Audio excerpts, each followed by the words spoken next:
Part 1. First, you have some time to look at questions 1 to 6.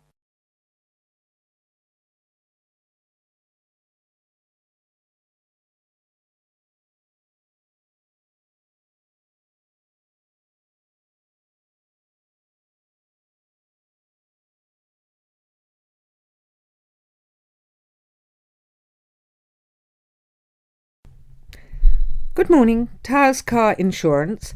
How can I help you? Hello, I was wondering if you could give me a quote for my car, please. I'd like to insure it for a period of 12 months. Certainly. I need to take down a few details first of all.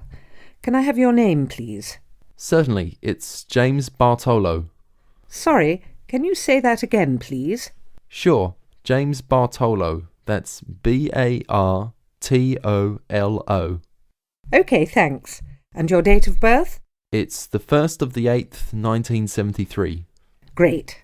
And can you give me your address, please? Sure, it's 146 Eastern Road, Chester. Fabulous. Now, is the insurance for just yourself? No, actually my wife drives the car too. Her name is Alice Jackson and her date of birth is the 23rd of the 4th, 1968. That's OK. I just need to write yes or no and the make and model of the car you wish to insure. It's a 1998 Ford Laser. OK. And do you have any idea of the value of the car? Yes, it's around £4,000. I only bought it about a week ago. Before you hear the rest of the conversation, you have some time to look at questions 7 to 10.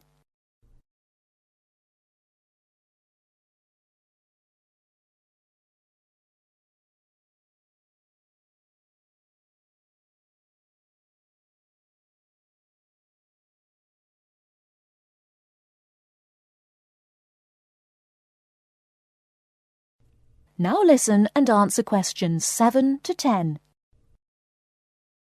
OK. And do either you or your wife have any previous convictions or disqualifications? I'm sorry we have to ask this question, but of course it affects the price of the insurance cover. Not a problem. No, actually we both have clean driving licenses. Nothing so far, touch wood. Good. So I can write none for that question. Now, who were you previously insured with? With Aitken Insurance. I'm sorry, could you spell that? Yes, it's AITKEN. I actually have a 3 years no claims bonus too. Great. That will bring the price down a little for you too. OK, if you just give me a few minutes, I'll work out a price for you now. That looks like it will be £275 per year. That sounds good to me. Can I pay for that now over the telephone? That is the end of Part 1. You now have half a minute to check your answers.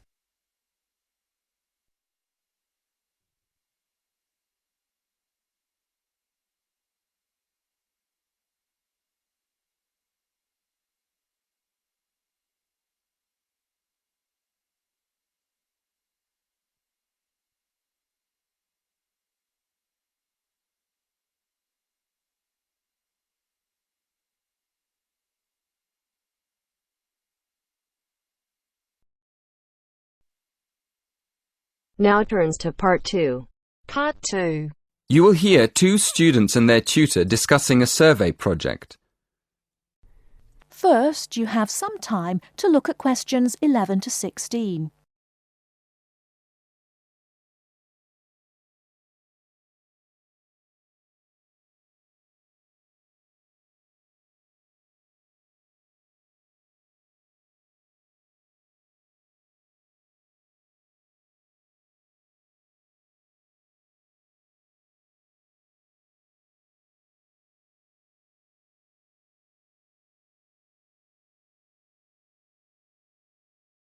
Now, listen carefully and answer questions 11 to 16. So, what's the survey about, Tom? It's about where students want to live and how they choose. Basically, their accommodation preferences. We've actually tried it out with a few students already. OK, that sounds fine. So, to start with, how many questions have you got? 20? Is that too many? Yes, it is, really. People get fed up answering lots of questions and they stop thinking about their answers. Right, so we need to think about that again. What do you think of the first 3 questions? You want to know what affects students' choice of accommodation when they go to university? Yes, we want to find out which has the most effect. The cost, the number of rooms in the house or flat, or the distance from campus. And then we asked another question. Oh, yes? What else did you want to find out? Well, we wondered whether public transport was important. You know, not many students have cars, so it might be quite important for them to be near somewhere where they could catch a bus or train. Yeah, that's a good question. Before you ask any more people, I've got a couple of suggestions for improving the questionnaire. First of all, I think you need to ask fewer questions. As I said, 20 is really too many. I'd cut it down to 10 if I were you. Okay, 10 questions only. And is there anything else you think we should do? Well, yes. Some of the questions are actually quite complicated. I think you should make them clearer. I think they should be easier to understand. And what do you think about asking more questions about cost? No, I don't think you need any more about cost.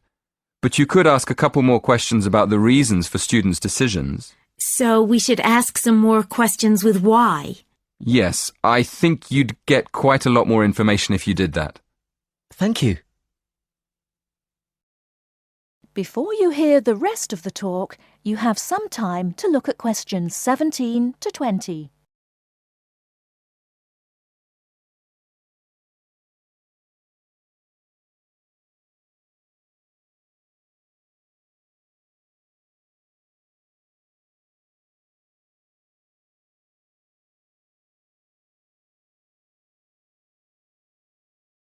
Now listen and answer questions 17 to 20. We've already got some results from our first questionnaire. Do you think we could use them? I don't see why not. What have you found out so far?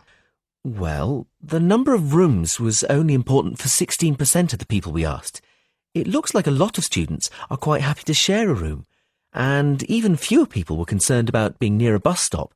Only 10%, in fact. I'm surprised about that. But what about the distance from the university? Well, that was quite important. Around 20% of the students we asked wanted to be close to campus. That makes sense. And what about the cost? Yeah, as we expected. The cost was by far the most important factor. More than half the students were concerned with the cost. 54% to be exact. Only 54%? I thought it would be closer to 80%. That is the end of part 2. You now have half a minute to check your answers.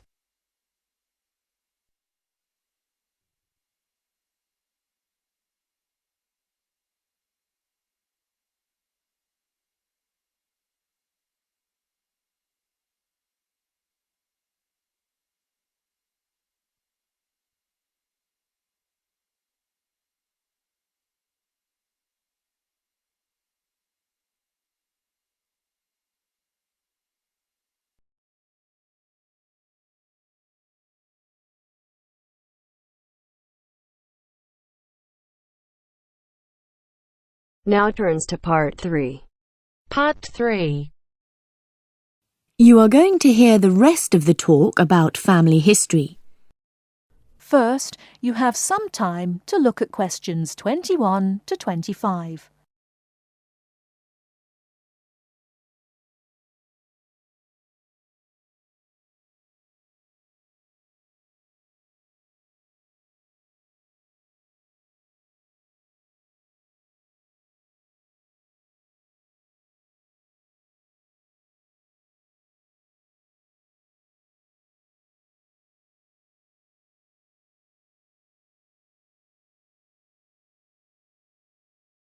Now listen carefully and answer questions 21 to 25.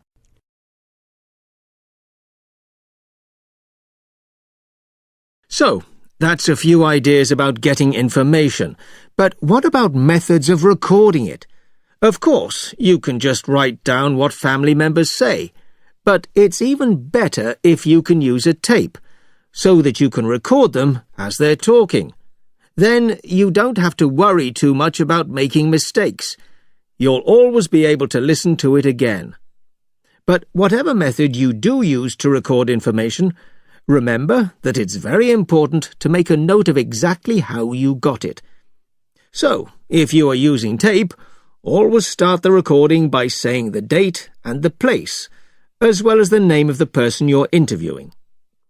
So, apart from people's memories, where else can you find information?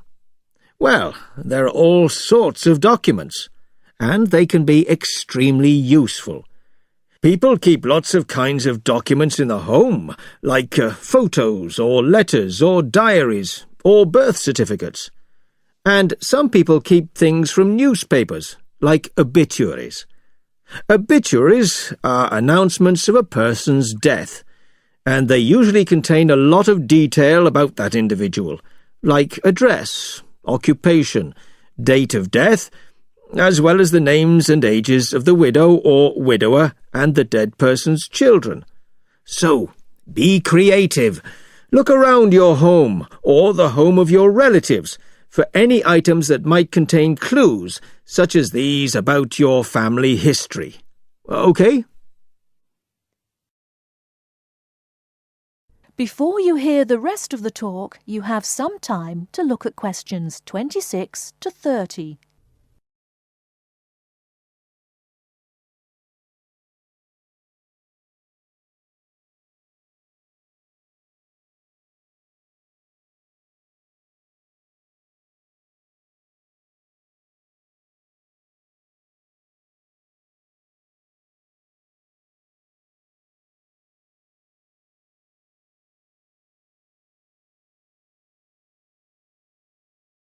Now listen and answer questions 26 to 30.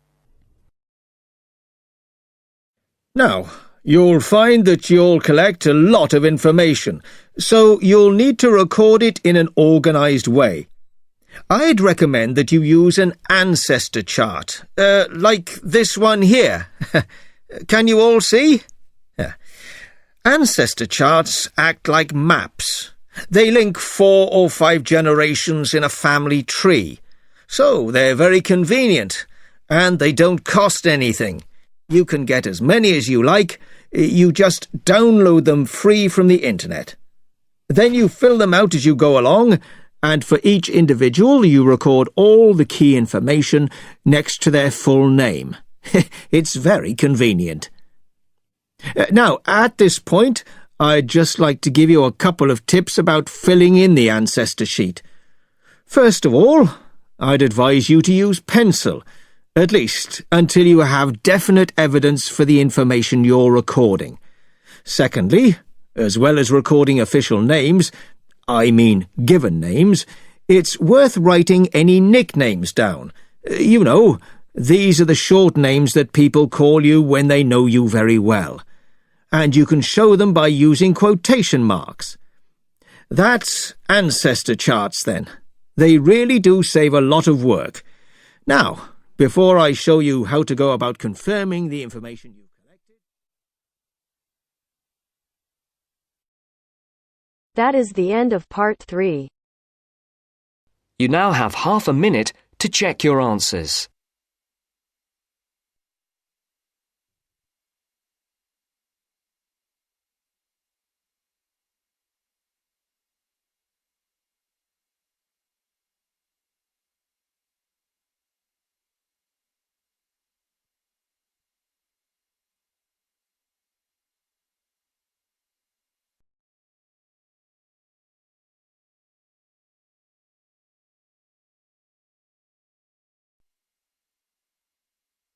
Now turns to part 4.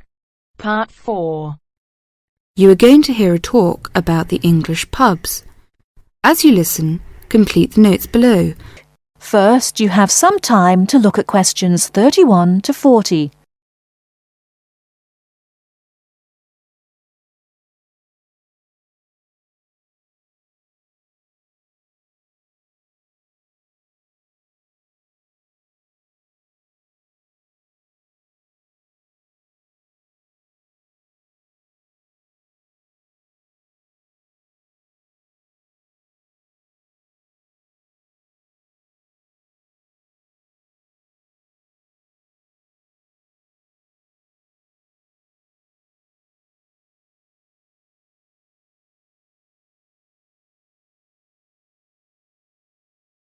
Now listen carefully and answer questions 31 to 40. In English pubs, the food is usually plain but of good quality. In fact, to taste good, traditional English food, you would do well to visit a reputable pub. Many businessmen habitually have lunch in a pub near their office. In the country, the pub is often part of an inn where you can put up for the night. The Englishman's favourite drink is beer. There are 3 different methods of serving beer in Britain. As you'd expect, some beer is served in bottles. Beer that comes from a tap is called draft beer, and there are 2 different methods of serving it. Keg beer is served with modern method, which uses a gas called carbon dioxide, and traditional draft has no gas in it, and a pump is used to pull the beer up the pipe and out of the tap. Keg beer is served colder than traditional draft. It's easier to look after, and some keg beers are sold almost everywhere in Britain. This means that you can always have exactly the same drink in any pub that sells a particular keg beer. Traditional British beer is probably quite different from the beer in your country. It has no gas in it, and it's not served very cold. But this is not a mistake. Traditional beer drinkers will tell you that this allows you to taste the beer better. Traditional draft is not always looked after as well as it should be, but in a good pub, a traditional draft beer drinker will tell you there can be no better drink. There are a lot of different breweries, companies that make beer, in Britain, but they make the same types of beer, and you can see them in the list below. Lager is the kind of beer that is common in many countries. Normally keg is served cold. Strong lager is often available in bottles. Bitter is the most popular kind of British beer. It tastes slightly bitter and can be keg or traditional draft. Most pubs have more than one kind. Guinness is a thick, almost black, bitter-tasting Irish beer. Pale ale is less strong and a bit sweeter than bitter, and often is keg.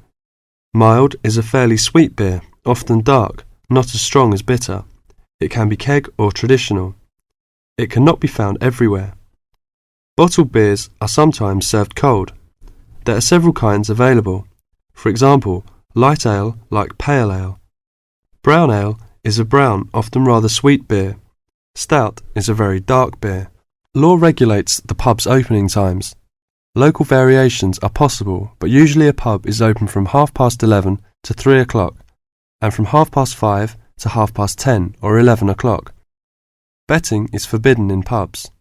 Children are not allowed on licensed premises, which may mean that father and mother cannot have a quiet drink together if children are with them. In the old days, when people drank too much and pubs were often rowdy, the law against children entering pubs was a wise one. Today, drunkenness is much less frequent than it was, say 50 years ago.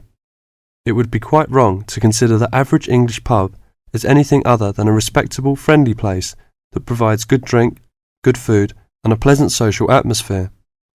Far too often the foreigner has read accounts of sordid 19th century drinking places, haunted by people whose one desire was to drink as much as they could afford as quickly as possible.